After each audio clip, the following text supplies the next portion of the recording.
Hello and welcome to our Cannes edition of the Filmocracy podcast. Again, joined by the venerable Jon Fitzgerald, CEO of iGEMS, as well as myself, Paul Jun, CEO of Filmocracy. So, again, we are without Justin Giddings. That's okay. We have more face real estate for ourselves. But let's just dive straight into it again because we people are busy. They need to get on with their lives. So let's give them that information, Jon. How are we going to get started? Well, I think obviously it's the 75th anniversary of the Cannes Film Festival, and it's an exciting time for all of us cinephiles.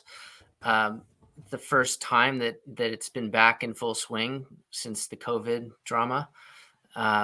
So the Marche is back, the festival's back, big movies playing, Top Gun sequel, and of course a lot of smaller films. I think David Cronenberg's got a film. So it's the press, the filmmakers, the industry, everybody's excited to be there. I wish I was there. Too much happening here for us, Paul, to make that journey.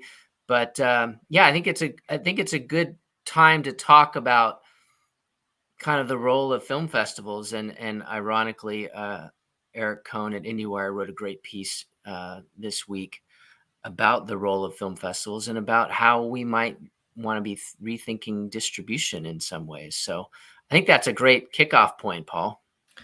Yeah, I mean, it's such a, you know, 75 years. Think about that. Like, what did the world look like 75 years ago? And just business is done so differently these days. And yet, we still travel to Cannes and we still meet in person and we still, hash it out over drinks in front of the Grand Hotel.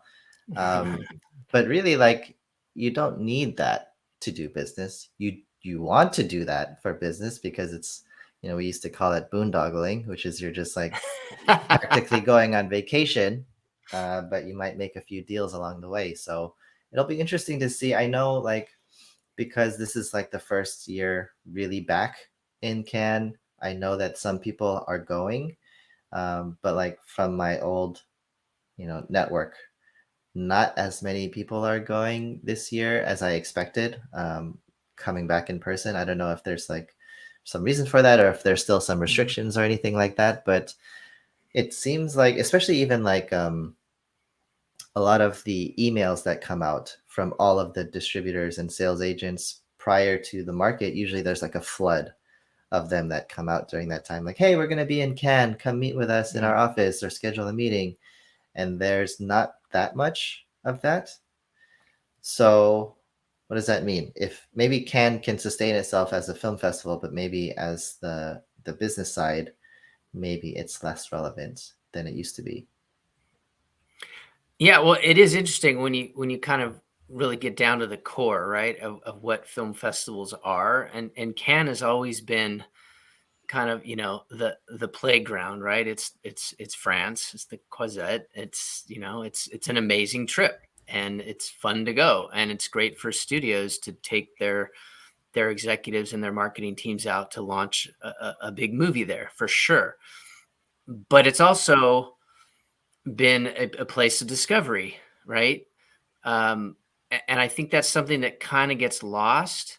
I do think we should circle back to the marché and the market and the business of the market in a bit. But for a moment, just to think about the festival and the idea of discovery. And the other thing that's great about film festivals is you're bringing people together, right? As you said, you can have a cocktail, you can go out to dinner, you can go to Hotel du Cap until 3 a.m.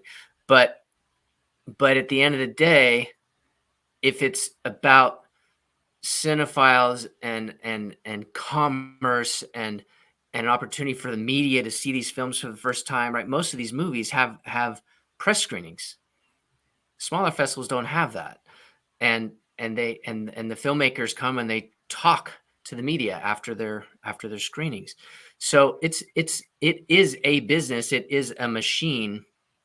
But I think one of the things that was interesting about that article was it was talking about how films can come out in Cannes, for example, and generate a ton of buzz, and then they get acquired, and then they sit on a shelf for a year or longer, right? Until that distributor can find the right slot. And then they got to spend all that money to market it again because the buzz has died. And I think that's an interesting thing to talk about, right? Because if you're in Toronto, which is, everybody knows is kind of become this. I mean, it does a lot of things well. I'm not trashing Toronto. I love it. I think it's the best run festival on the planet.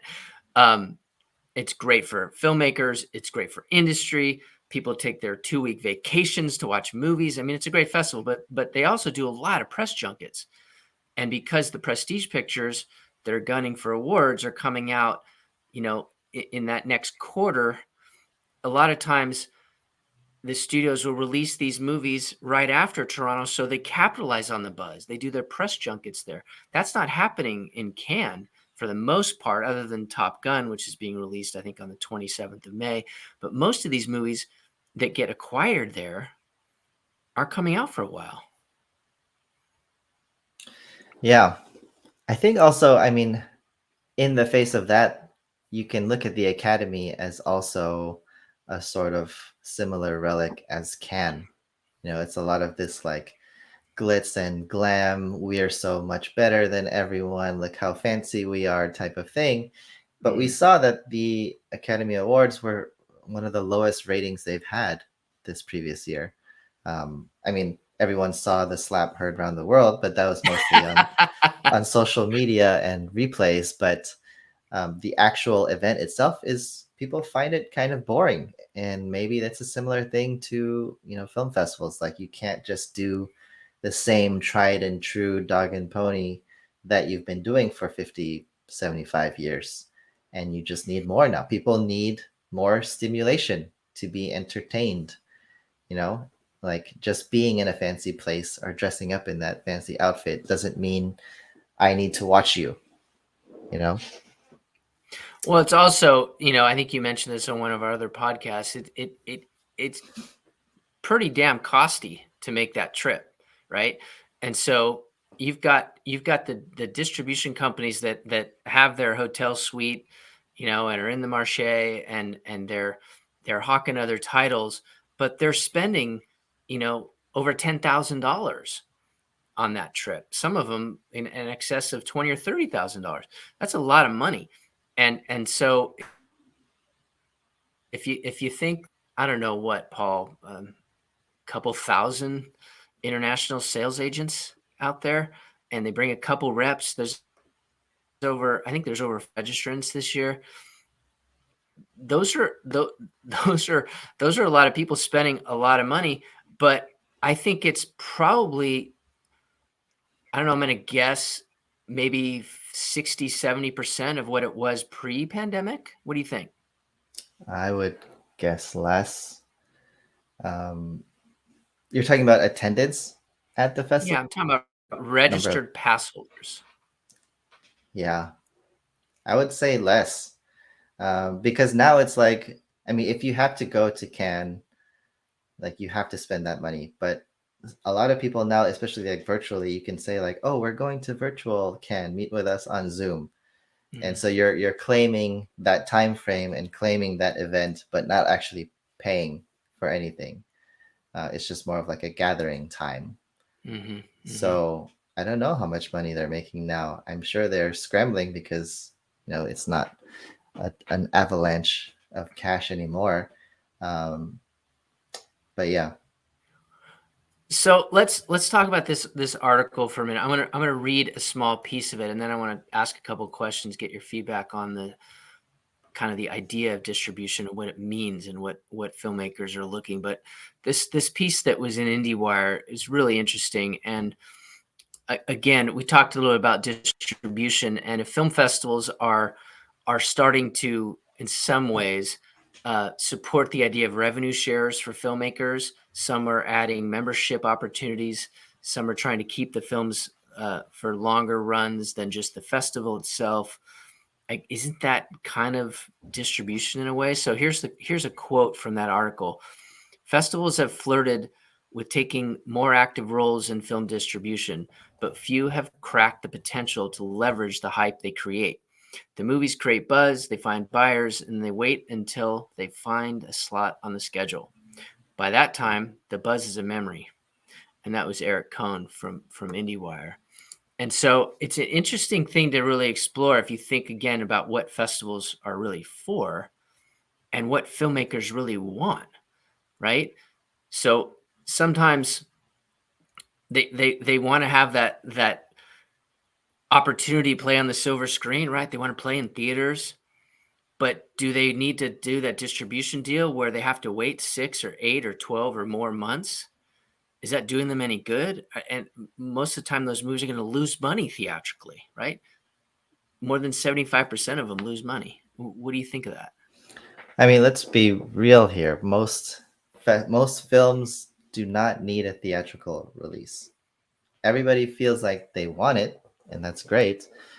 But if you're talking about being like a business person, like why would I spend that money on that theater?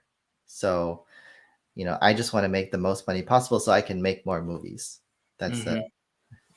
I think Walt Disney Yeah. said that. But yeah, like, you want to go for efficiency, you want to go for the best deal possible, the widest reach, whatever, yada yada. Like, what is important to you? Is it important for you to have some people in a theater that you can walk up before the screening and wave your hand and have people clap for you? Or is it you want to make more movies, you want to make bigger movies, you want to get your film out there to as many people as possible, you want to build a career? Because if you want to build a career, like, you need to be efficient and productive. And unfortunately, for a lot of people, having a theatrical release is not productive because it just takes so much more money than it's worth to release a film into a limited market. I mean, let's talk about a huge success story. Let's talk about my favorite film of the past decade, Everything Everywhere All at Once, which is A24's film. They did a limited release in New York and LA. They built up that word of mouth. They executed everything perfectly. They did everything spot on, exactly how you think that it's supposed to work. I'm going to start with, a few theaters, grow that to a few hundred. Now they're at almost 2,000.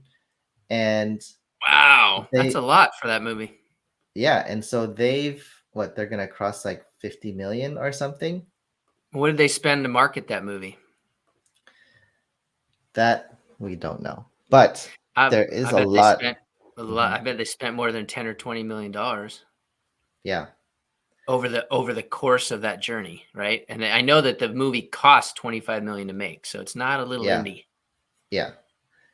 And so, like, you're talking about like everything going correctly, and they're still probably not in the green yet from all of this massive success. A24's biggest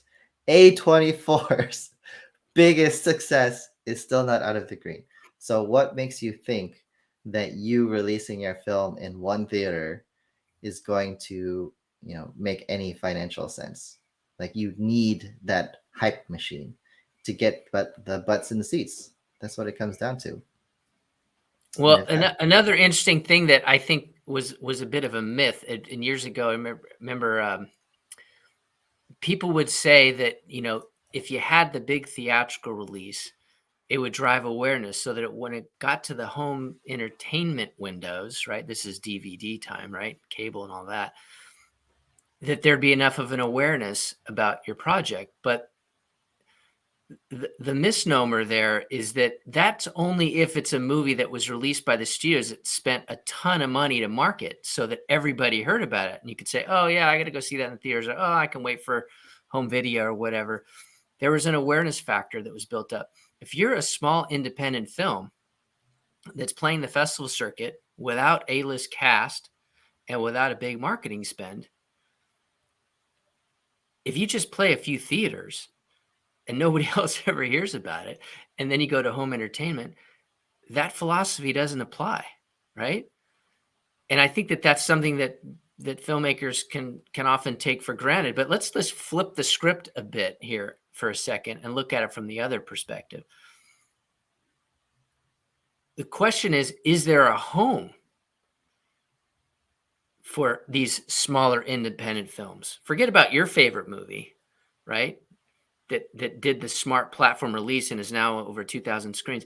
Think about the smaller movies that may have won an award at a second tier festival. Terrific movie, but doesn't have the A-list talent. And are the theaters going to play that movie? Number one, and number two, can they make any money?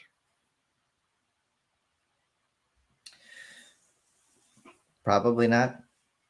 Yeah, and think about those movies. I remember Leonardo DiCaprio was in a movie. I want to say Basketball Diaries. I think that was the movie.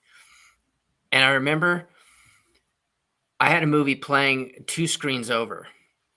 And I was really curious. This is 20 or 30 years ago, whatever it was. But I remember going I don't know, Friday afternoon, 3 o'clock or something. There were 2 people in the theater. So this whole idea of a movie playing in theaters, playing 3 or 4 times a day, 7 days a week, it just doesn't make sense. And I think that this whole idea of the event release and having movies geared up for a specific release, playing one time in that city or in that theater, and everybody that wants to see it, like Fathom did this. They did it really well, right? And Tug was doing it until they went under, but they did a lot of things well. I think they're just mismanaged. But the whole idea of gearing up the promotions to go see a movie one time, not for 7 days, playing 3 or 4 times a day, that makes a lot of sense for these smaller independent films. Yeah. And you also kind of look at it as like, oh, it's an event. This is like the big event that we're putting together for our premiere. But the fact of the matter is, you've got thousands of premieres. Like, there's just so much stuff and so many people and so many things happening all the time. Unfortunately, your singular movie premiere is not as special. Yeah, I said that. It's not as special as you want it to be, unfortunately. There's just a lot going on in the world these days. And maybe in the 80s or the 70s, like being in a theater was like, oh yeah, that's like one of the 3 things we're able to do in our town. But now we've got options, right? Even better options, just staying at home and playing with your phone, which is this device that can basically do anything that you want it to do. So yeah, it's almost a different world. But what Eric is suggesting as a solution, I think, is very interesting. Which is basically he's saying that maybe the films should stay in this sort of like festival world until they get picked up for distribution. Maybe I'm sort of butchering it as it was intended, but there's no real centralization of film festivals at this time, right? Every festival wants to be their own island because they want to be Cannes or Toronto or whatever prestige festival. But for the filmmakers, like why do they go to film festivals? And this is a good segue into what is the point of it all. They go to festivals because that is the only way that it's possible as an unknown filmmaker to get higher, you know, unless you know somebody, unless you get into like To be Sundance's discovered, fellowship. right? It's about discovery, back to discovery. Yeah. And if you're going to do that, like it's a sort of a roundabout way, right? You as the filmmaker have to choose the exact festivals that you think will create the exact buzz. Like I know Film Festival Mastery will help you figure that out, but if I don't have that, I'm just sort of like in the dark thinking like, oh, I guess I'm supposed to do these things and I guess I'm supposed to be in theaters and I guess I'm supposed to do X, Y, and Z, but really I don't know. And I think that's the only way. And so what Eric is suggesting, I think, is to keep it in sort of like this festival world. And even if it never gets picked up, it should at least still be available. Because think of like, John, where do most of these films end up? If they don't get a distribution deal, where do they end up? On Amazon, if they're Yeah. lucky.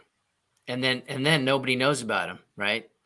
So you've got thousands and thousands of titles that ended up on Google Play or Amazon or iTunes, and maybe if they're lucky, Filmocracy, which has a smaller, a more curated play. But yeah, these films end up on these streaming platforms, but if nobody knows about them because there wasn't enough buzz or marketings to support them, then they just sit on that shelf. And I think that was the other thing. Maybe you could talk about this for a moment. Is I think what Eric was suggesting was Netflix in the header, right? Is because of what they did with one of their projects, doing an event around it, right? A live event, which helped to drive awareness, which then brought them back to the streaming platform, right? Yeah, that event they pulled on was a multi-city comedy show called Netflix is a Joke, which I think is a great name for it. I think it's a little self-deprecating, which is necessary for them at this very interesting time. Um, I mean, I have a lot of opinions on what Netflix should have been doing, but I think this is a good example of something different that they had been missing, which is that real life community building aspect, um, and just getting out into the world. You can use algorithms all you want, but and this is the special thing about film festivals. It's just like when you get to meet people in person and experience something together, it's just that much more special, right? There's no way, even this podcast that we're doing now, John, we could do 1,000 of these, but I go to your house one day and we play ping pong, and that's like the best night ever. So yeah, what they did with this comedy festival, a lot of people really liked, um, and I hope that they'll do more. But you also see other companies, especially like Peacock, for example. I went to the Grove the other day, and they had a pop up there for their shows, and I Interesting. I didn't know any of their shows. I went in there, and they were showing like 4 different shows, and I had never heard of any of them. I now I know what they are, and so I guess it worked on their part. Yeah, that's Uh, marketing.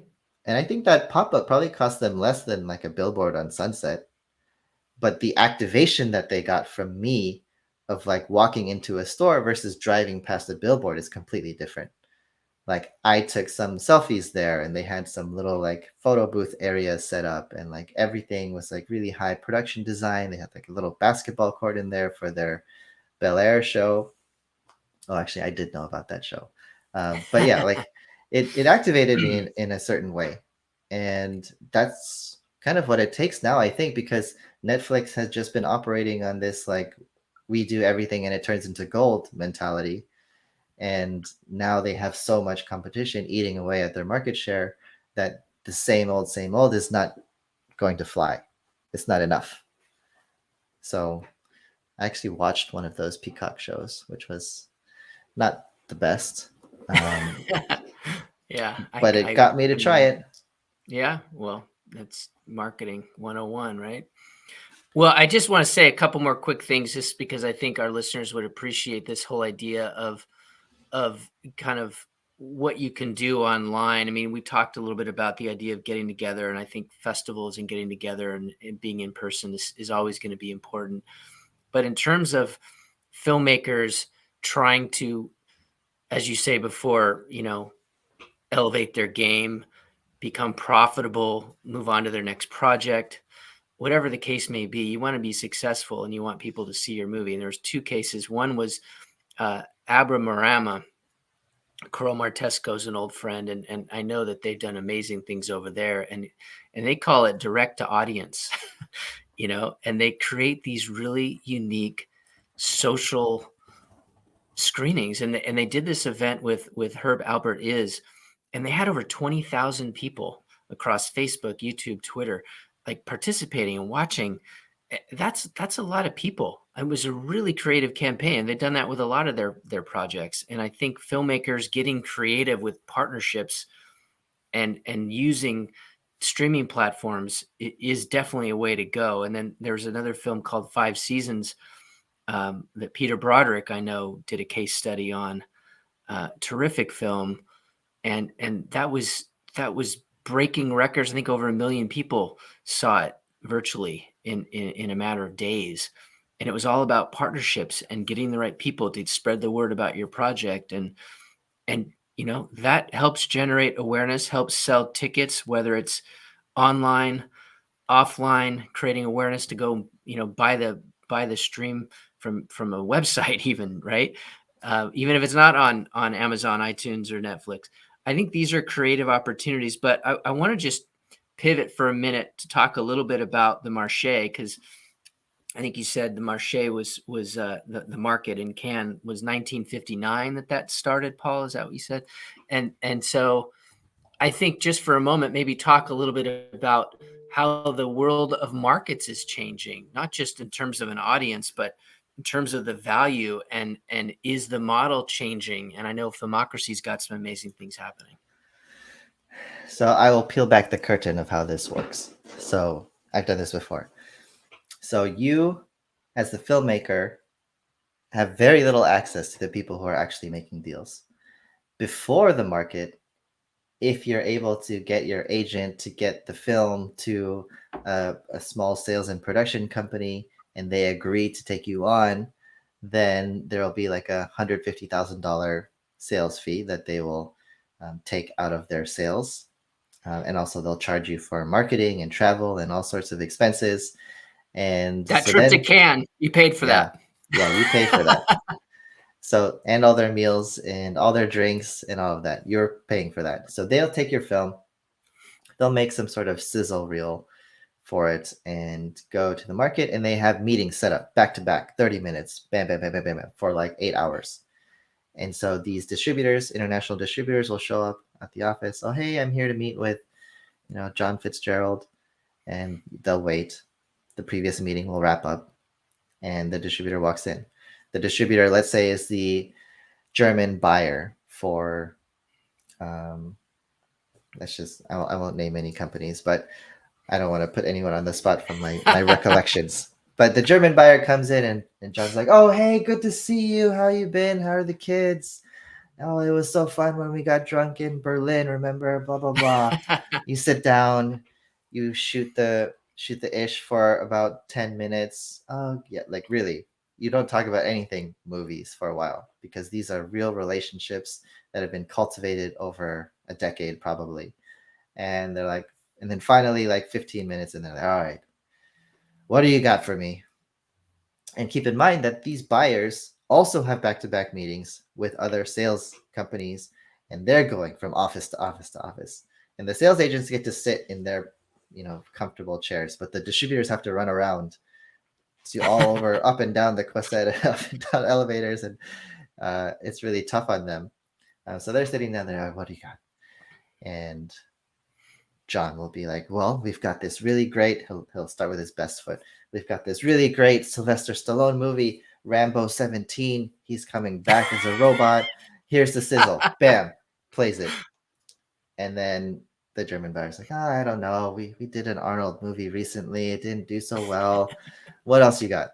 And so John will just go down the list. Okay, so he'll basically negotiate. The guy might be interested, and if John had done his homework, he'll be like, "Well, this other movie about whales released in Germany. It did a platform release. It did like this amount of money, so you could definitely at least hit that." And then the German buyer will be like, "Oh yeah, you're right. Like yeah, that was this other company. We hate them. They suck. We could do it better. Okay, send me, send me the sizzle reel, and I'll share it with my team." Shake hands.